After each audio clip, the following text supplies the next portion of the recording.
Hello मैत्रिणींनो, आपल्या सर्वांची आवडती मालिका हळद रुसली कुंकू हसलं या मालिकेच्या आजच्या शुक्रवार 22 ऑगस्टच्या एपिसोडमध्ये एक जबरदस्त ट्विस्ट आलाय। मग नेमकं घडलंय तरी काय हे जाणून घेण्यासाठी हा व्हिडिओ शेवटपर्यंत नक्की पहा। दलपत पैसे मोजत असतो तर जयकांत हे पैसे चोरण्याचा प्रयत्न करतो। दलपत म्हणतो, आधी पैसे मोजू तर दे, हे पैसे गावभर लोकांना वाटायचे इलेक्शनसाठी, पण आपण कुठे सगळे पैसे वाटणार आहोत, 200 द्यायचे 300 खिशात घालायचे, असंच करणार आहे। त्याच वेळेस बाजाबाई तेथे येते। बाजाबाईला पाहून हे दोघे चांगलेच घाबरतात। जयकांत बाजाबाईला म्हणतो, काकी साहेब, हे इलेक्शन पैसे देऊन फिरेल असं मला वाटत नाही। गावकऱ्यांनी चक्क त्या बटूक बाबाला देव मानलंय आणि पैशांनी ते काही त्याच्या विरोधात जाणार नाही। दलपत म्हणतो, हो बाजाबाई, सगळी सिस्टीमच उलटी पडलीये, त्यामुळे पैसे देऊन काहीच होणार नाही, काहीतरी ठोस उपाय करावा लागेल। बाजाबाई टेन्शनमध्ये येते। त्याच वेळेस दुष्यंत तेथे येतो आणि म्हणतो, आता त्या बटूक बाबाची काळजी करायची गरज नाहीये, असं म्हणून तो बाजाबाईला आपला संपूर्ण प्लॅन सांगतो की मी असा डाव आखलाय की उद्या संध्याकाळपर्यंत त्या बटूक बाबाचा बिस्तरा या गावातून उठला जाईल आणि पुन्हा एकदा वारं तुझ्या दिशेने फिरेल। तेव्हा जयकांत हा दुष्यंतला समजावण्याचा प्रयत्न करतो, दुष्यंत भावा, हे गाव आहे, जर त्या बटूक बाबा विरुद्ध काहीही केलं तरी संपूर्ण गाव पेटून उठेल आणि सगळी रग आपल्या वाड्यावरच येईल। दुष्यंत म्हणतो, मी कॉर्पोरेटमध्ये काम करतो, प्रत्येकाविरुद्ध मी काही काठी उचलत नाही, जर कुणी वर जात असेल तर त्याला खाली कसं खेचायचं हे मला चांगलंच जमतं। असं म्हणून दुष्यंत बाजाबाईला विश्वास देतो की नक्कीच उद्यापर्यंत वारं हे तुझ्या दिशेने फिरेल, म्हणून बाजाबाई चांगलीच खुश होते। तर दलपत आणि जयकांत टेन्शनमध्ये येतात। आढळराव हे सगळं ऐकतात आणि विचार करतात, दुष्यंत पोरा, हे सगळं मी गावासाठीच करत होतो, पण आता तू ठरवलंय ना, तर त्या बटूक बाबाचं काही खरं नाही, फक्त त्याने माझं नाव घ्यायला नको, काहीतरी करावं लागेल, असा विचार आढळराव करतात। दुसऱ्या दिवशी सकाळी कृष्णा ही तिच्या घरी तयार होत असते। एका नवरीच्या वेशात, बायकोच्या वेशात ती तयार होते। नाकात नथ, कपाळावर कुंकू, हातात हिरवा चुडा, सोन्याचे दागिने, यामध्ये ती खूप सुंदर दिसू लागते। त्याच वेळेस सावित्री तेथे येते आणि कृष्णाला या अवतारात पाहून तिला जबर धक्काच बसतो। कृष्णा एवढी सुंदर दिसते हे तिला सहनच होत नाही। तेव्हा कृष्णाला पाहून ती एक शब्दही बोलत नाही। त्याच वेळेस बंब्या तेथे येतो आणि कृष्णाला या वेशात पाहून त्यालाही मोठा धक्काच बसतो आणि तो चक्क रडू लागतो आणि म्हणतो, कृष्णा, हे तू खूप चुकीचं केलं, लग्न केलं आणि मला सांगितलं पण नाही, मला तू परक केलंस ना। कृष्णा म्हणते, काही बी वेड्यावानी बोलू नको, मी लग्न नाही केलंय, हे वेगळ्या गोष्टीसाठी मी हा अवतार घेतलाय। पण बंब्याला काही समजतच नाही आणि तो डोकं खाजू लागतो। तेव्हा भक्ती कृष्णाचं खूप कौतुक करते की तू खूप गोड दिसते, खूप छान दिसते, आज ते पाहुणं तुला नक्कीच पसंत करेल। कृष्णाला पाहायला पाहुणे येणारे हे ऐकून सावित्रीच्या पायाखालची जमीनच सरकते, ती एक शब्दही बोलत नाही। भक्ती कृष्णाला नजर लागू नये म्हणून तिला काळा टीका लावते। त्याच वेळेस दुष्यंत हॉर्न वाजवतो आणि हे सगळे बाहेर येतात। दुष्यंत विचार करू लागतो, या मुलीला तयार व्हायला किती वेळ लागतोय, एवढं काय तयार व्हायचं। त्याच वेळेस दुष्यंतला गौतमीचा व्हिडिओ कॉल येतो। आता ही गौतमी कशाला व्हिडिओ कॉल करतेय असा विचार करून तो व्हिडिओ कॉल कट करतो आणि तिला साधा व्हॉइस कॉल लावतो आणि विचारतो, काय झालंय।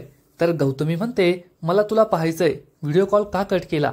दुष्यंत तिला समजावून सांगतो, मी इलेक्शनच्या कामात आहे, खूप गडबड आहे, मी तुला नंतर कॉल करेल।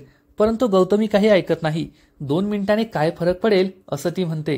तेव्हा दुष्यंत तिला समजावून सांगतो, प्लीज, मी आता व्हिडिओ कॉल नाही करू शकत, आपल्या फ्युचरसाठी मी सगळं करतोय ना। तेव्हा गौतमीचा नाईलाज होतो आणि ती फोन कट करते। तर इकडे कृष्णा, भक्ती आणि बंब्या हे घराबाहेर येतात। सावित्री विचार करू लागते, ही पोरगी तर खूपच रूपवान दिसतीये, एखाद्या मोठ्या साहेबांनी जरी तिला पाहिलं तरी लगेच पसंत करेल आणि माझ्या पिल्लाच्या आधी मी हिचं लग्न नाही होऊ देऊ शकत, मला हे लग्न मोडावं लागेल, काहीतरी करावं लागेल असा विचार ती करते आणि तिला एक आयडिया सुद्धा सुचते। तर इकडे कृष्णा ही घराबाहेर येते।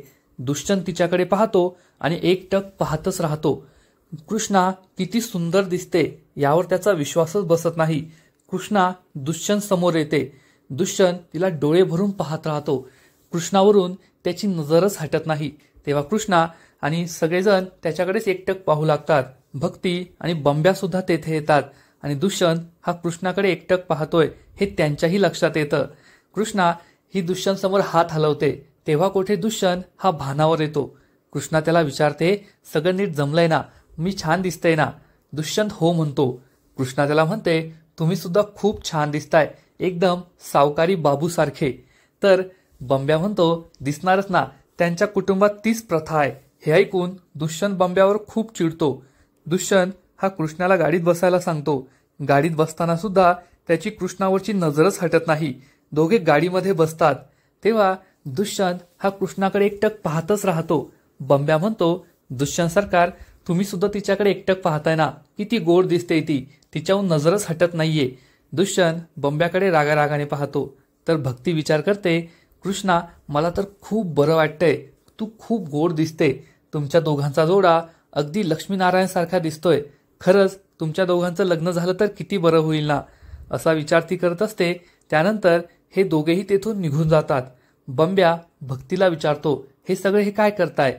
तर भक्ती सांगते, त्या बटूक बाबाचं सत्य समोर आणण्यासाठी. मला सुद्धा एवढंच माहितीये, सगळं नंतर कळेल.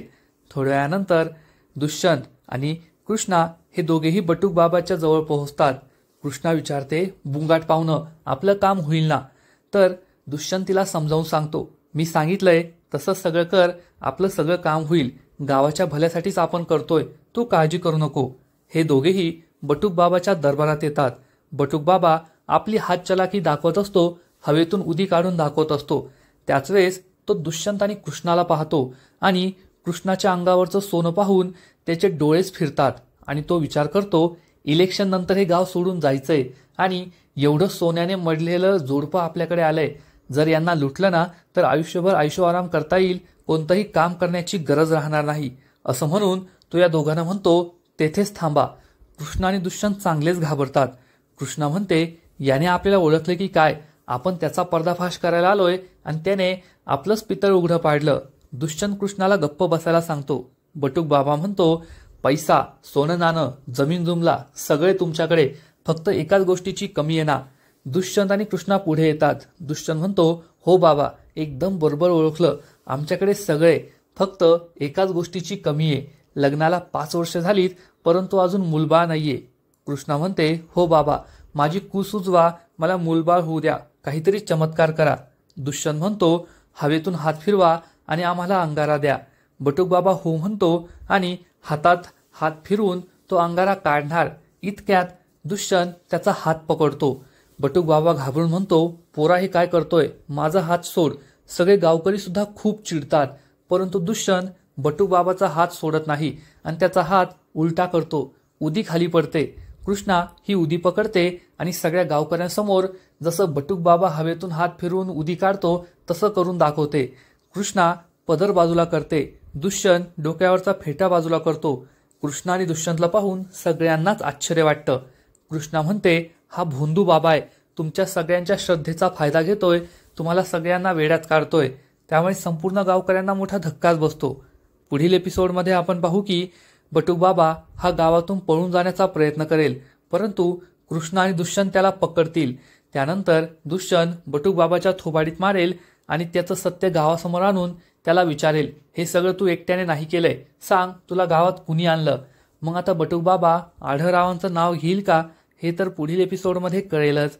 परंतु तोपर्यंत हळद रुसली कुंकू हसलं या मालिकेचे असेच नवीन नवीन अपडेट्स सर्वात आधी जाणून घेण्यासाठी व्हिडिओला लाईक करा, शेअर करा आणि चॅनलला सबस्क्राईब करायला विसरू नका. खूप खूप धन्यवाद.